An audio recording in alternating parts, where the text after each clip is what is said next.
안녕하세요 하고 여러분, 양용석입니다. 오늘은 집단을 어떻게 마치는가, 그리고 집단 상담의 윤리, 특히 집단 상담자의 윤리에 대해서 가르쳐 보려고 합니다. 먼저 집단을 어떻게 마칠 것인가 라는 주제로 제가 강의를 해보겠습니다. 집단의 종결은 집단의 매 회기의 종결과 집단 회기 전체의 종결 두 가지로 구분해 볼 수 있을 텐데요. 먼저 집단의 매 회기 종결에 대해서 말씀드리겠습니다.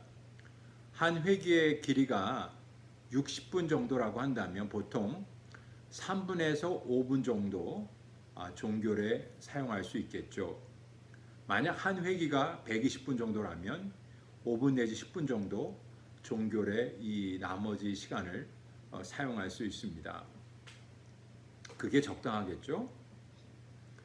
그렇다면 왜 집단 종결을 준비해야 할까? 그 목적에 대해서 한 5가지 정도로 나누어서 얘기해 보겠습니다. 첫째, 집단원의 학습 내용 요약. 두 번째, 집단의 실천 의지 강화. 세 번째, 서로의 소감 나누고. 네 번째, 미해결 과제 다루고. 다섯 번째, 다음 회기 목표를 설정하고 상호 관심사를 탐색하는 것입니다. 이런 것들이 집단 종교를 준비하는 목적이 될 수 있는데, 이 5가지를 제가 다 설명드릴 필요는 없고요. 몇 가지 한 두세 개만 뽑아서 설명을 드리겠습니다. 세 번째, 소감 나누기. 서로의 소감 나누기.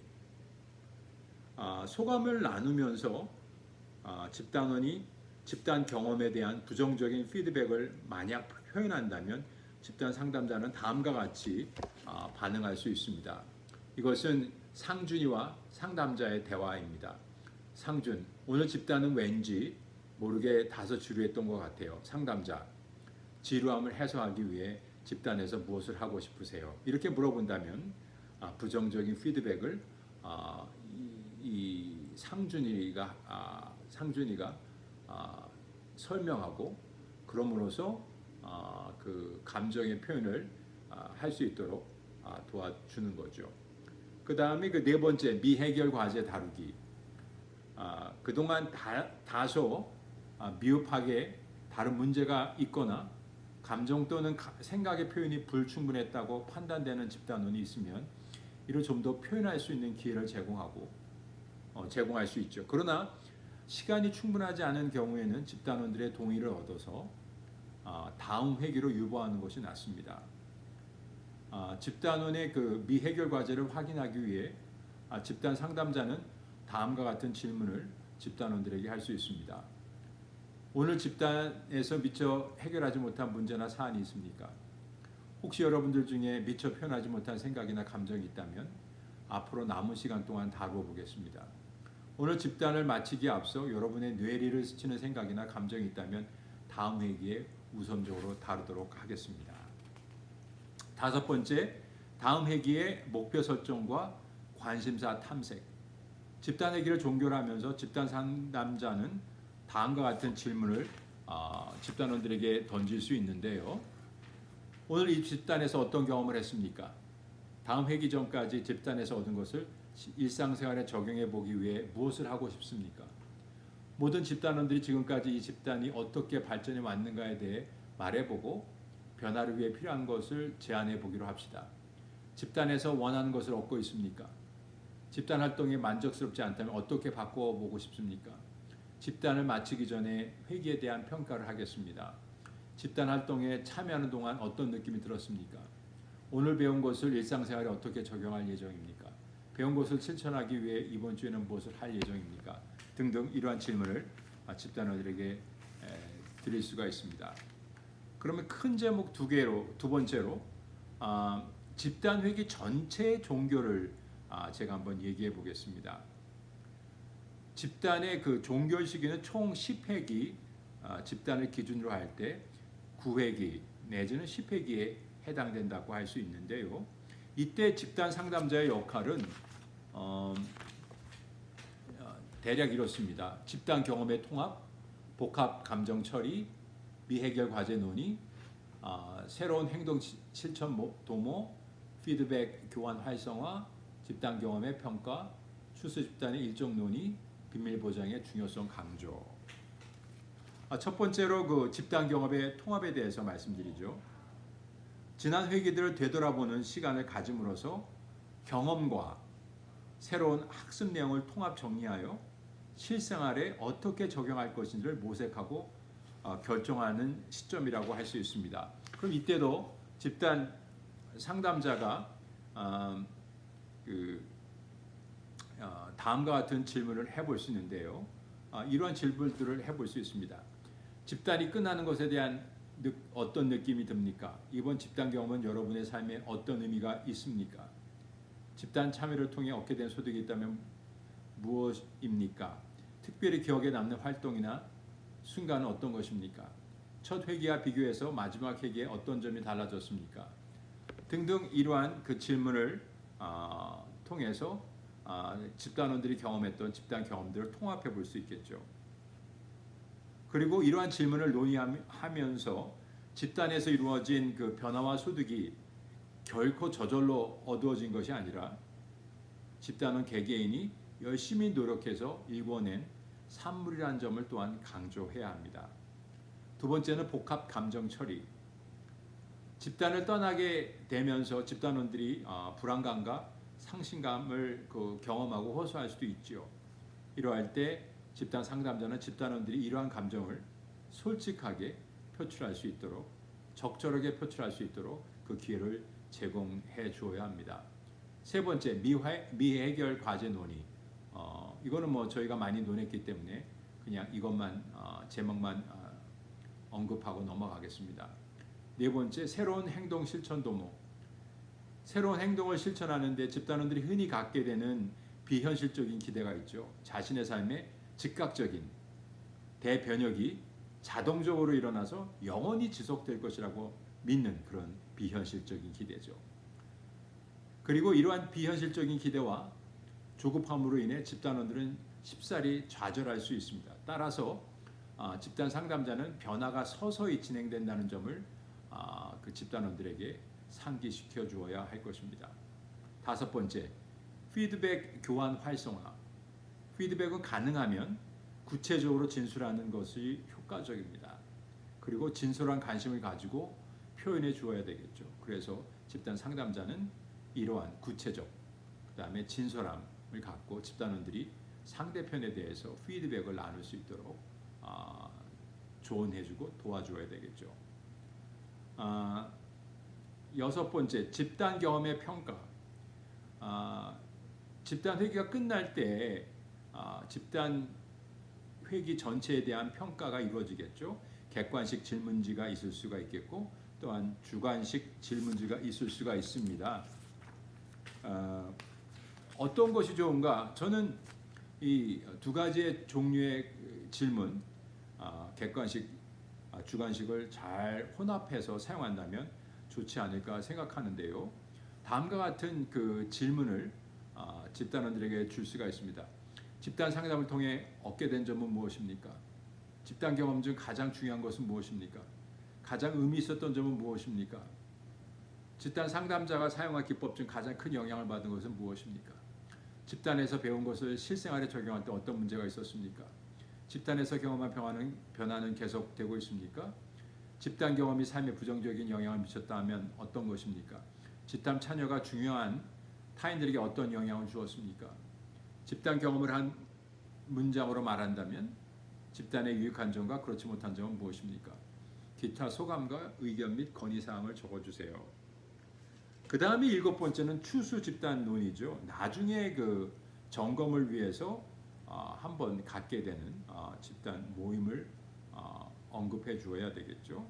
그 다음에 그 마지막으로 비밀 보장의 중요성 강조. 이거는 뭐 여러 번 말해도 부족함이 없겠죠.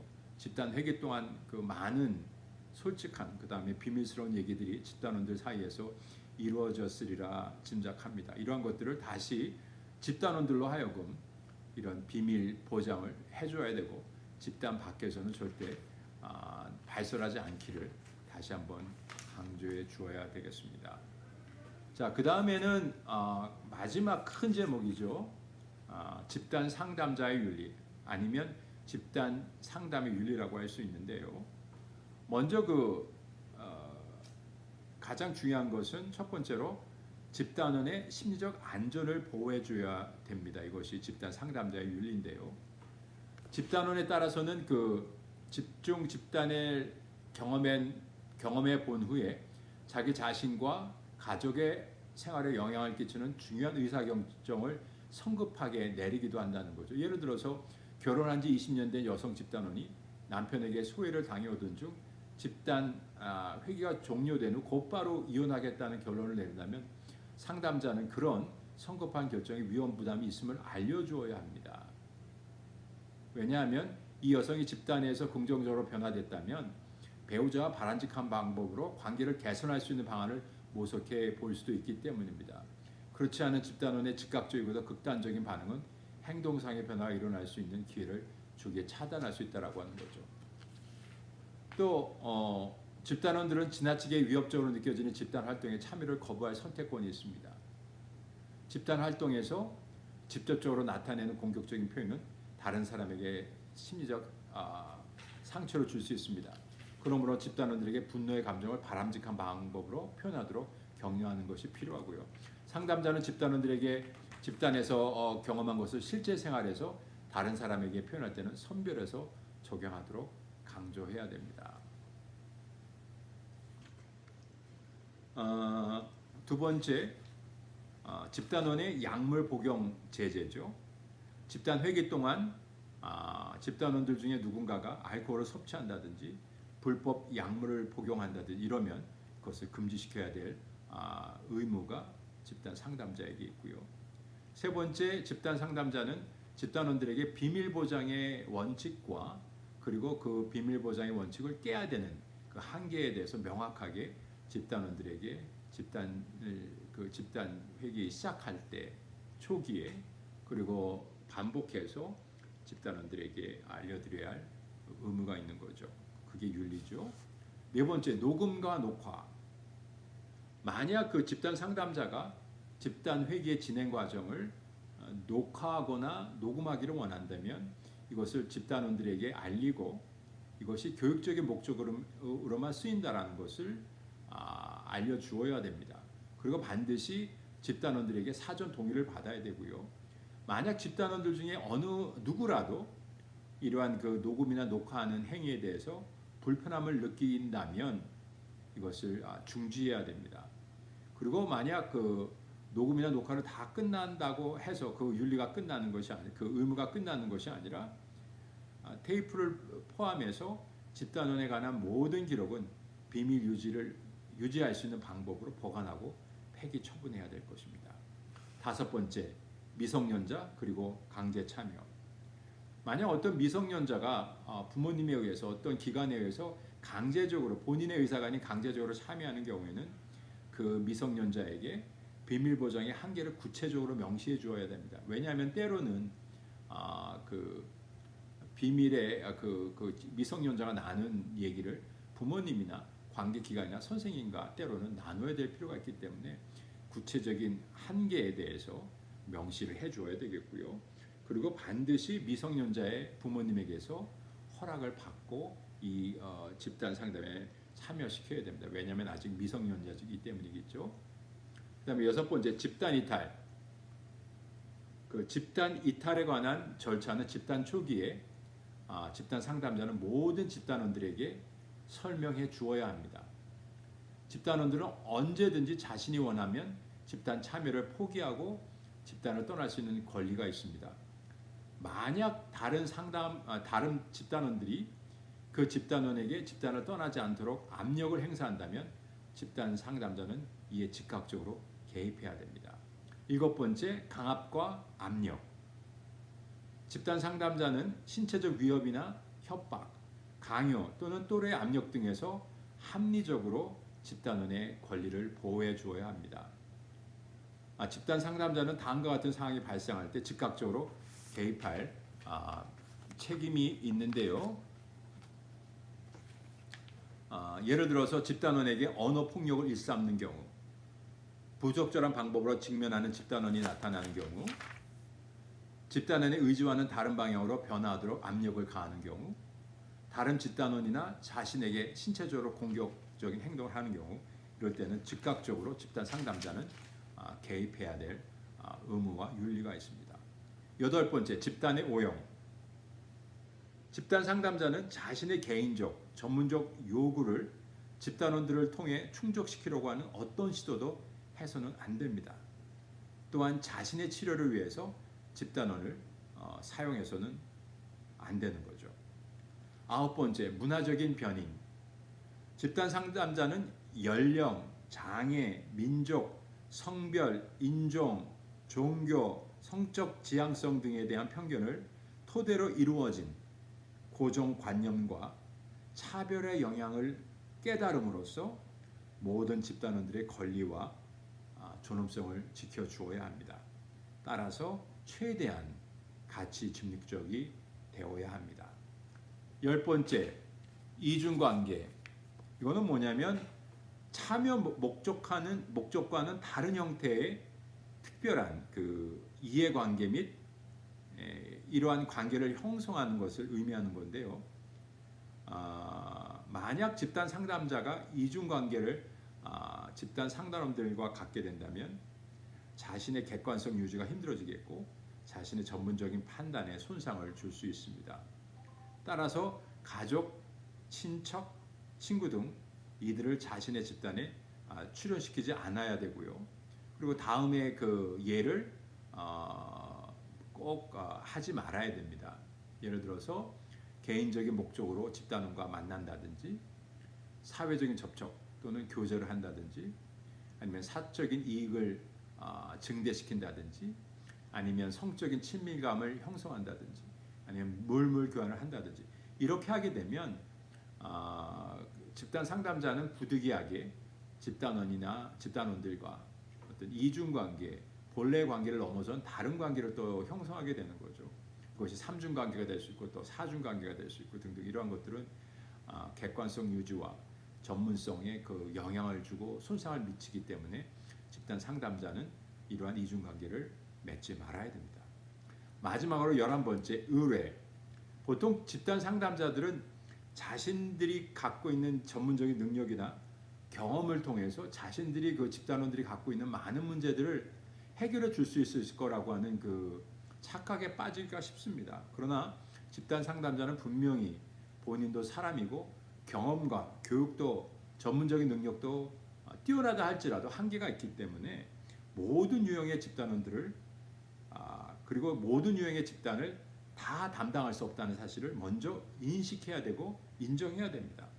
따라서 만약 집단이나 어떤 집단 구성원들이 자신의 능력을 벗어나게 된다면 그리고 자기가 적절하게 이들에게 상담과 치료를 제공해 줄 수 없다고 한다면 이들을 적절한 시기에 다른 그 역량을 지니고 있는 다른 능력을 가지고 있는 전문가에게 의뢰해 주는 것도 이것도 윤리에 속하는 항목이라고 할 수 있습니다. 여태까지 저희가 길게 한 8주인가요? 9주에 걸쳐서 집단 상담에 대해서 저희가 논의를 했습니다. 다음 주부터는 제가 제시해 준 책으로 한 세 번이나 4번에 걸쳐서 또 다른 측면에서 집단 역동성 그리고 집단 집단 관계에 대해서 제가 강의를 드리겠습니다. 오늘 강의한 거에 대해서는 제가 개인들이 대답하셔야 될 질문도 드리고 또 집단 전체가 참여해서 토론할 수 있는 질문도 제가 온라인에 올려놓겠습니다. 감사합니다.